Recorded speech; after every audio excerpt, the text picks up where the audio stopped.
அன்பானவர்களே, என்னுடைய சேனலுக்கு வந்ததுக்கு ரொம்ப ரொம்ப நன்றி. இன்றைக்கி பாரம்பரிய முறையில் தென்னிந்தியாவில் ஃபேமஸான கூட்டு குழம்பு செய்திருக்கேன். இது சின்ன பூசணிக்காய், அதாவது கல்யாண பூசணிக்காய், குடமிளகா, தக்காளி எல்லாம் போட்டு செய்திருக்கேன். அடிக்கணமான வானலில் தேங்காய் எண்ணெய் விட்டு கொஞ்சம் தேங்காய், கருவேப்பிலை, நிறைய கருவேப்பிலை போடலாம், பச்சை கொத்தமல்லி, பெருங்காயம் எல்லாம் சேர்த்து வச்சு அரைச்சிக்கலாம். வீட்டில் வறுத்தரைச்ச சாம்பார் பொடி அதோடு சேர்த்து வச்சுருக்கேன்.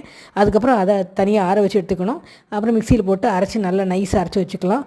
கொண்டக்கடலையை முதல் நாளே ஊற வச்சு அதை தனியாக குக்கரில் வேக வச்சு உப்பு போட்டு வேக வச்சு எடுத்துக்கணும். அப்புறம் அடிக்கணமான வானலில் அழிச்சிட்டு இந்த காய்கறி எல்லாமே ஒரு லேசாக வதக்கிட்டு கெட்டியாக கரைச்சி வச்சுருக்கிற புளி தண்ணி, அதோட உப்பு, மஞ்சள் பொடியெல்லாம் போட்டு இந்த காய்க்கு தேவையான உப்பையும் போட்டுட்டு அதை கொஞ்சம் வதங்கின பிறகு அந்த புளி தண்ணியில் போட்டுடணும். அது ரெண்டும் நல்லா கொதிச்சு வந்த பிறகு அந்த கொண்டக்கடலையும் நல்லா வெந்துருச்சா பார்த்துட்டு அதையும் நல்லா உள்ளே போட்டுடலாம். அதுக்கப்புறம் நம்ம அரைச்சி வச்சுருக்கிறத அப்படி கொஞ்சம் கரைச்சி விடணும். கெட்டியாக விட்டால் கெட்டியாக ஆகிடும். அதனால் கரைச்சி விடுங்க.